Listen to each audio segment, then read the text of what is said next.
Good morning dear friends. मैं Rahul sir आप सभी का स्वागत करता हूं आपके अपने चैनल स्टडी विथ राहुल 247 पर। आइए आज के क्लास में हम लोग सीटेट 2026 यानी 8 फरवरी के लिए जनवरी 2024 के प्रश्न पत्र का हल देखेंगे सीडीपी का। और मैं इसमें आपको तुक्का पॉजिटिव वर्ड टैग वर्ड भी बताते चलूंगा। साथ ही साथ आप 100% रिजल्ट पाना चाहते हैं तो 500 फी दे करके आप ज्वाइन कर सकते हैं इस क्लास को। और प्रतिदिन 7 बजे से लाइव क्लास में भी जुड़ सकते हैं। साथ ही साथ आप अगर 120 प्लस स्कोर करना चाहते हैं तो इस तरह से आप तुक्का और स्टडी कर सकते हैं। कम समय में बेहतर रिजल्ट के लिए आप लोग इस चैनल को सब्सक्राइब करें, बेल आइकन प्रेस करें। चलिए सबसे पहले हम लोग देखते हैं क्वेश्चन आपको जो बाल विकास और शिक्षा शास्त्र, जिससे लगभग आप समझ जाइए कि 15 हर सेक्शन में, पर्यावरण में, हिंदी में, गणित में और फिर 30 आपके केवल सीडीपी का। तो रिजल्ट तो यही बना देता है और यहीं पे लोग फंसते हैं। रहा बात पर्यावरण का कौन सा क्वेश्चन आता है, गणित का कौन सा आता है, मैं लाइव क्लास में सारी चीजें कराता हूँ। चलिए पहला प्रश्न है कि कक्षा में खेल प्रतियोगिता में हिस्सा लेते समय तनुज अपने दोस्त से कहता है कि वह भाला फेंकने में हिस्सा लेगा और रस्सी कूदने में उसकी बहन हिस्सा ले सकती है क्योंकि वह एक लड़की है और लड़कियां भाला नहीं फेंक सकती। यह डैश को प्रदर्शित करता है। जेंडर रूढ़िवादिता से प्रश्न ना आए ऐसा हो ही नहीं सकता है। जब लड़के लड़कियों की तुलना की जाए तो उसमें आप देखिएगा कि वो प्रश्न जेंडर रूढ़िवादिता का होता है।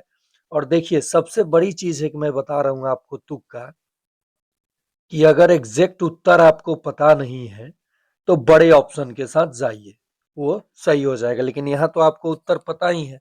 पहले नॉलेज का इस्तेमाल और तब आप तुक्के का इस्तेमाल कीजिए। साथ ही साथ कोई एक सब्जेक्ट में आपको 30 में कम से कम 28, दो सब्जेक्ट में 25 प्लस लाना है। तो आप केवल 82 नहीं सोचिए अगर बिहार की फीमेल है, तो आप 90 100 प्लस सोचिए ना, ताकि कहीं आपको कोई लेकिन किंतु परंतु ना करना पड़े। चलिए दूसरा प्रश्न है, अपसारी चिंतन डैश जबकि अभिसारी चिंतन डैश। तो इसका सही जवाब हो जाएगा आपका ऑप्शन नंबर ए। अपसारी चिंतन कई उत्तरों को प्रोत्साहित करता है, प्रोत्साहन पॉजिटिव वर्ड है, करता है और एक सही समाधान पर स्थिर है। स्थिर है कौन? अभिसारी चिंतन। तो इसका सही जवाब हो जाएगा आपके लिए ऑप्शन नंबर 1। नेक्स्ट है 3 नंबर प्रश्न, आप इंग्लिश में भी देख सकते हैं। Which of the following statement about inclusive education is not correct. मतलब निम्नलिखित में से कौन सा कथन समावेशी शिक्षा के बारे में सही नहीं है। आज का जो एनईपी है 2020, वो समावेशी शिक्षा पे ही सबसे ज्यादा ध्यान दिया जा रहा है। तो यहाँ पे कौन सा ऑप्शन इसके लिए सही नहीं है, तो देखा जाए तो 3 नंबर प्रश्न का सही उत्तर हो जाएगा ये निश्चित पाठ्यचर्या, जो कि एक निगेटिव वर्ड होता है और निगेटिव ही यहाँ पूछा है। और मानक मूल्यांकन के आसपास ही देखिए आसपास ही एक समावेशी कक्षा का केंद्र होता है, ऐसा कुछ भी नहीं है। तो ये आपका निगेटिव वर्ड है, तो यही आपका 4 नंबर सही हो जाएगा। चलिए 4 नंबर प्रश्न की ओर बढ़ते हैं, कथन और कारण वाला। तो 4 नंबर प्रश्न कहता है, शिक्षार्थी जो पहले से जानते हैं उसके आधार पर अपनी ज्ञान का निर्माण करते हैं। ये तो बिल्कुल सही है। पैटर्न ढूंढना और पिछले ज्ञान के साथ जुड़ाव बनाने से शिक्षार्थियों को जानकारी को समर्थ रूप से संसाधित करने में मदद मिलती है। तो इसका ए और आर दोनों सही है और जो ए है आर की सही व्याख्या भी करता है, ए की आर सही व्याख्या भी करता है। तो इसका ऑप्शन नंबर आप सभी के लिए हो जाएगा 1। क्या हो जाएगा? ऑप्शन नंबर 1 बिल्कुल सही जवाब हो जाएगा 1। चलिए अगला प्रश्न देखते हैं 5 नंबर, ये भी कथन और कारण का है। बच्चों द्वारा बचपन बच्चों द्वारा बचपन अलग अलग संस्कृतियों में अलग अलग तरह से अनुभव किया जाता है। बिल्कुल सही है। बच्चों का विकास सार्वभौमिक है, ये भी सही है। तो ए और आर दोनों सही है। ए की आर सही व्याख्या करता है, तो इसका भी आंसर ऑप्शन नंबर एक ही हो जाएगा। 6 नंबर आप देख सकते हैं, अभिप्रेरणा के आरोपण सिद्धांत के अनुसार निम्नलिखित में से किससे लगातार कोशिश और बेहतर प्रदर्शन की संभावना है? तो 6 का आंसर हो जाएगा ऑप्शन नंबर 3, असफलता और सफलता दोनों के लिए आंतरिक आरोपण। ये आपका 3 नंबर आंसर बिल्कुल राइट हो जाएगा। 7 नंबर प्रश्न देखिए, निम्नलिखित में से कौन सा प्रगतिशील शिक्षा का एक प्रमुख सिद्धांत है? तो 7 का आप देखिए, तुक्का मारिए, बड़ा ऑप्शन सही ऑप्शन। और ये पॉजिटिव वर्ड भी यहाँ देखने को मिल रहा है, मानकीकृत परीक्षण, ये पॉजिटिव वर्ड है। तो टैग वर्ड में आपने पॉजिटिव वर्ड पकड़ा। छात्रों को सीखने को मापने के लिए मानकीकृत परीक्षण सबसे अच्छा तरीका है। 8 नंबर की ओर बढ़ते हैं और आप लोगों से रिक्वेस्ट करेंगे कि आप लोग केवल थंबनेल और अन्य चैनल की तरह ना सोचें, आप पहले इस पे जुड़े और मात्र 10 से 15 दिन आप स्टडी कीजिए, आपका कॉन्फिडेंस भी बढ़ेगा। और मैंने महज 15 से 20 दिन पढ़ करके पेपर 1 में 95 मार्क्स लाया था और पेपर 2 में 104 मार्क्स लाया था मैथ साइंस से। तो आपको इस चैनल के माध्यम से पेपर 1 और पेपर 2 की तैयारी बिल्कुल लाजवाब तरीके से और 100% मैं बोल रहा हूँ ना कि रिजल्ट की गारंटी, आप महज 500 फी जमा करके 9771170644 पे पेमेंट करके आप जुड़ सकते हैं और रिजल्ट पा सकते हैं। किसी बुक की आपको आवश्यकता नहीं होगी, ये मेरा वादा है, और कम समय में बेहतर तैयारी करा दूंगा। 8 नंबर प्रश्न देखिए, विकास के किस पहलू में तर्क चिंतन और समस्या समाधान की व्याख्या की जाती है? तो 8 नंबर का हो जाएगा संज्ञानात्मक विकास, जिसके 4 स्टेजेस दिए थे कौन? तो जीन पियाजे से प्रश्न ना आए ऐसा हो ही नहीं सकता है, वाइगोत्स्की से ना आए ऐसा हो ही नहीं सकता है, चोमस्की से ना आए ऐसा हो ही नहीं सकता है, वंडूरा से ना आए। तो ये इन सभी मनोवैज्ञानिकों की सेट में अलग से एक बना दूंगा, जहां से प्रश्न हिंदी में भी, पर्यावरण में भी, गणित में भी पूछा जाता है। 9 नंबर प्रश्न देखिए, लेव वाइगोत्स्की प्रस्तावित करते हैं कि डैश बच्चों में स्व नियमन के लिए महत्वपूर्ण है। तो इसका सही जवाब हो जाएगा बड़ा ऑप्शन सही ऑप्शन, निजी वाक्य। कथन और कारण का प्रश्न देखिए, फिर से हमको मिला, लॉरेंस कोहलबर्ग के नैतिक विकास सिद्धांत में बच्चे कार्यों को उनके परिणाम के आधार पर अच्छा या बुरा समझने से इस समझ पर पहुंचते हैं कि नियम और कानून नम्य है और बदले जा सकते हैं। लॉरेंस कोहलबर्ग का तर्क है कि नैतिक विकास क्रमिक रूप से चरणों में होता है। ये दोनों के दोनों सही है और एक यार सही व्याख्या भी करता है। तो देखिए, जो मैं दूसरी तुक्का की बात कर रहा हूं कि जहां भी कथन और कारण का प्रश्न आए और आपको उत्तर समझ में ना आए, तो आप ए और आर दोनों सही है, आर ए की सही व्याख्या करता है। अगर 5 गो है, पांचों मारते हैं तुक्का, तो 3 निश्चित सही हो जाएगा। चलिए आगे देखते हैं प्रश्न। हावर्ड गार्डनर के बहुबुद्धि के सिद्धांत के अनुसार निम्नलिखित में से कौन सा सेट बुद्धि और उसके संबंधित विशेषताओं के सही मेल को प्रतिनिधित्व करता है? तो इसका सही जवाब हो जाएगा ऑप्शन नंबर 3, संगीतमय प्रदर्शन या रचना के कौशल। देखिए, प्रदर्शन, रचना, ये आपका पॉजिटिव टैग वर्ड है और यहाँ पॉजिटिव ही प्रश्न पूछा है, तो इसका जवाब हो जाएगा ऑप्शन नंबर 3। चलिए, यह निगेटिव प्रश्न शायद पूछ रहा है, निम्नलिखित में से कौन सा कथन अधिगम के बारे में सही नहीं है? तो निगेटिव पूछता है तो हम लोग थोड़ा निगेटिव भी ढूंढेंगे। अधिगम शिक्षार्थी के पूर्व ज्ञान पर निर्भर है, पूर्व ज्ञान ये पॉजिटिव वर्ड है। अधिगम का तात्पर्य पूर्व वैचारिक स्कीम्स के पुनर्गठन, ये भी पॉजिटिव वर्ड है। तो 2 ऑप्शन कट गया। अधिगम सामाजिक, सामाजिक क्रिया तो ये भी पॉजिटिव है, तो लास्ट ऑप्शन ही इसका सही होगा। अधिगम एक प्रक्रिया नहीं है, प्रक्रिया नहीं है अपितु एक उत्पाद है। बिल्कुल ये निगेटिव वर्ड है और ये गलत है। 13 नंबर प्रश्न की ओर बढ़ते हैं और निम्नलिखित में से कौन सा कारक समस्या समाधान को बढ़ावा देता है? तो ये अपसारी चिंतन जो है समस्या समाधान को बढ़ावा देता है।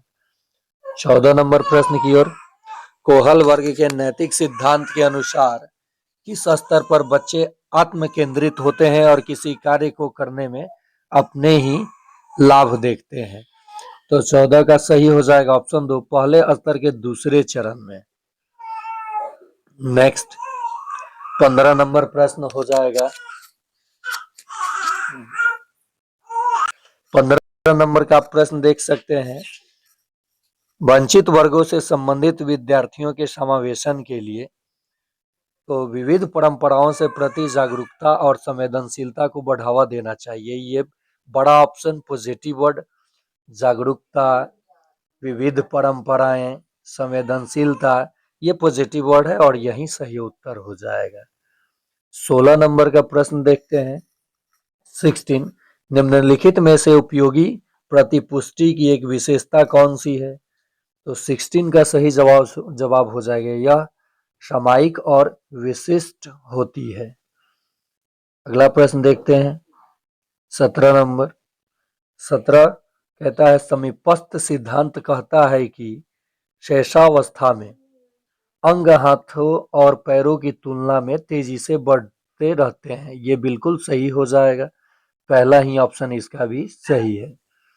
कथन और कारण वाला फिर देख सकते हैं आप लोग। ये है, विद्यालयी पाठ्यक्रम को विद्यार्थियों के सांस्कृतिक ज्ञान को उचित स्थान और मूल्य देना चाहिए। कारण विद्यार्थियों को उनकी सांस्कृतिक पहचान को बनाए रखने के लिए समर्थन प्रदान करना सीखने की प्रक्रिया को सुगम बनाता है। तो इसका सही जवाब हो जाएगा ऑप्शन 1, ए और आर दोनों सही है, ए की आर सही व्याख्या करता है। देख सकते हैं आप लोग, जितना भी कथन और कारण वाला 1 to 5 में है वो सब के सब पहला ही ऑप्शन सही जा रहा था। निम्नलिखित में से किसे रचनात्मक मूल्यांकन नहीं माना जाएगा? निगेटिव पूछा है तो निगेटिव ढूंढते हैं। तो इसका सही जवाब हो जाएगा ऑप्शन नंबर 3, एक मूल्यांकन कार्य जो मानदंड के एक मानक पैमाने के अनुसार। मानक पैमाना कैसे होगा? मानक पैमाना तो ये निगेटिव वर्ड हो गया, तो यही आपका उत्तर हो जाएगा। जो लोग पहली बार सीटेट के एग्जाम देंगे या जुड़ेंगे उनको थोड़ा सा पॉजिटिव और निगेटिव पकड़ने में सस्पिशन होगा, तो मैं अलग से पुनः इसका रिवीजन करूंगा और चैप्टर वाइज चीजें, पर्यावरण में कौन सा सीडीपी पूछता है, गणित में कौन सा सीडीपी, पर्यावरण के 15 प्रश्न कैसा होता है, आप हिंदी में गद्यांश पद्यांश को उत्तर कैसे देते हैं, सीडीपी कैसे करते हैं, ये सारी चीजें मैं आपको इतने अच्छे से तैयार करूंगा कि आप जाएंगे एग्जाम में आपको उत्तर दिखेगा।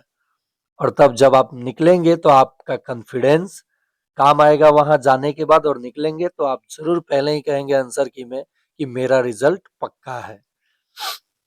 ये आप एक बार जुड़िए, आपको एहसास हो जाएगा। चलिए 20 नंबर प्रश्न हम लोग देखते हैं। निम्नलिखित में से पठन वैकल्य की एक विशिष्ट विशेषता कौन सी है? तो इसका सही जवाब हो जाएगा ऑप्शन 2, ध्वन्यात्मक प्रसंस्करण में कठिनाई। ये आपका सही हो जाएगा। 21 नंबर प्रश्न देखते हैं। निम्नलिखित में से किस प्रकार के प्रश्न एक छात्र की जानकारी का गंभीर रूप से मूल्यांकन करने की योग्यता का आकलन करने में मदद करता है? वे प्रश्न जो शब्द की सरल परिभाषा के लिए, परिभाषा निगेटिव वर्ड है, निगेटिव वर्ड है, आंसर नहीं होगा। वे प्रश्न जो छात्र को व्यक्तिगत राय पूछते हैं, वे प्रश्न जो पाठ के मान्य करने वाले उदाहरणों के लिए पूछते हैं, वे प्रश्न जो किसी पाठ का सारांश मांगते हैं। तो वे प्रश्न जो छात्र की व्यक्तिगत राय पूछते हैं, ये पॉजिटिव वर्ड है और ऑप्शन 2 ही इसका सही जवाब हो जाएगा। बाधिता एक डैश स्थिति है जबकि अक्षमता एक डैश स्थिति है। तो बाधिता एक जैविक स्थिति है और अक्षमता एक क्रियात्मक स्थिति है।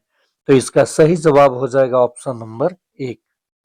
नेक्स्ट 23 नंबर प्रश्न आप देख सकते हैं, निम्नलिखित में से कौन सा कथन संज्ञान और भावनाओं के बीच के संबंध को उपयुक्त रूप से परिभाषित करता है। संज्ञान और भावनाएं दोनों स्वतंत्र प्रणाली है। भावनाएं और संज्ञान आपस में एक दूसरे पर पारस्परिक रूप से निर्भर करते हैं। संज्ञान भावनाओं को प्रभावित करता है लेकिन इसका विपरीत सत्य नहीं है। भावनाएं संज्ञान को प्रभावित करता है लेकिन इसका विपरीत सत्य नहीं है। तो दोनों कट गया, बड़ा ऑप्शन सही, ऑप्शन 2 सही हो जाएगा। नेक्स्ट है, प्राथमिक कक्षाओं में भाषा का विकास किस प्रकार संसाधित होती है। जब शिक्षक अमूर्त अवधारणाओं को संदर्भित करने के लिए ठोस अवधारणाओं का उपयोग करते हैं। तो ये बिल्कुल पॉजिटिव वर्ड है और बड़ा ऑप्शन सही ऑप्शन। नेक्स्ट हो जाएगा आप लोगों के लिए, निम्नलिखित में से कौन सा आंतरिक अभिप्रेरणा का सही वर्णन करता है। तो अभिप्रेरणा जो बाहरी पुस्तकों से आती है नहीं, अभिप्रेरणा जो कार्य के व्यक्तिगत आनंद से आती है। व्यक्तिगत आनंद पॉजिटिव वर्ड है और ये बड़ा ऑप्शन सही ऑप्शन। चलिए अब कुछ अंतिम प्रश्नों की ओर बढ़ते हैं। उससे पहले मैं आप लोगों से रिक्वेस्ट करूंगा कि आप देख रहे हैं तो अधिक से अधिक लाइक कीजिए और अपने साथियों के पास इस चैनल को शेयर कीजिए। निम्न में से कौन सा अवलंबन के उदाहरण है। तो रटकर दोहराव, ये तो निगेटिव वर्ड है, तो केवल इसे छोड़कर ए बी सी डी, तो ऑप्शन 3 इसका सही हो जाएगा। 27 नंबर प्रश्न की ओर बढ़ते हैं। 27 नंबर प्रश्न क्या कहता है देख लीजिए, विकास के क्रम में बच्चे सूक्ष्म पेशीय कौशल से पहले सकल पेशीय कौशल विकसित करते हैं। यह दर्शाता है कि विकास अराजक, शीर्षगामी, रेखीय, तो विकास रेखीय होते हैं। चलिए अगला प्रश्न है, जीन पियाजे के संज्ञानात्मक विकास, यानी देख लीजिए संज्ञानात्मक विकास का सिद्धांत किसने दिया था। तो जीन पियाजे ने, के अनुसार निम्नलिखित में से कौन सी क्षमता पूर्व मूर्त संक्रियात्मक सोच को पूर्व संक्रियात्मक सोच से अलग करती है। तो इंद्रियों का समन्वय, परिकलित, तार्किकता, विकेंद्रन, तो इसका सही जवाब हो जाएगा विकेंद्रन। 29 नंबर प्रश्न को देखते हैं, रस्सी कूदते समय पैर में रस्सी फंसने के कारण आउट होने के बाद अरु कहती है कि उसे रस्सी ने जानबूझकर आउट किया है। जीन पियाजे के संज्ञानात्मक विकास सिद्धांत की किस अवस्था में बच्चे इस तरह के तर्क देते हैं। मूर्त संक्रियात्मक अवस्था, औपचारिक संक्रियात्मक अवस्था, पूर्व चलन अवस्था, संवेदी चालक अवस्था। तो चलिए इस प्रश्न का जवाब आप लोग देंगे, कमेंट में एक कम से कम आप लोग भी दीजिए। और आज का अंतिम प्रश्न, सीखने के सामाजिक संरचनावादी विचार इस बात की वकालत करता है कि शिक्षार्थी दूसरों से निष्क्रिय रूप से ज्ञान प्राप्त करते हैं। नहीं, शिक्षार्थी सक्रिय रूप से ज्ञान का निर्माण करते हैं, व्याख्यान देने और नहीं, ये सब। तो इसका सही जवाब हो जाएगा सक्रिय रूप से ज्ञान का निर्माण करते हैं, पॉजिटिव वर्ड है और यही इसका सही उत्तर हो जाएगा। तो आपने देखा सीडीपी का 30 महत्वपूर्ण प्रश्न जो कि जनवरी में पूछा था। ठीक इसी प्रकार से मैं 2011 से लेकर 2024 तक के प्रश्नों को तुक्का पॉजिटिव टैग वर्ड के साथ करा रहा हूं और साथ ही साथ चैप्टर वाइज मैं आपको लाइव क्लास में 7 PM से 8 PM में चीजें बताता हूं कि कौन से कॉन्सेप्ट, कौन से प्रश्न पूछे जा सकते हैं और प्रीवियस ईयर के आधार पर। तो आप महज ₹500 में सीटेट में 100% रिजल्ट पा सकते हैं। इसके लिए इस चैनल को सब्सक्राइब करें। धन्यवाद।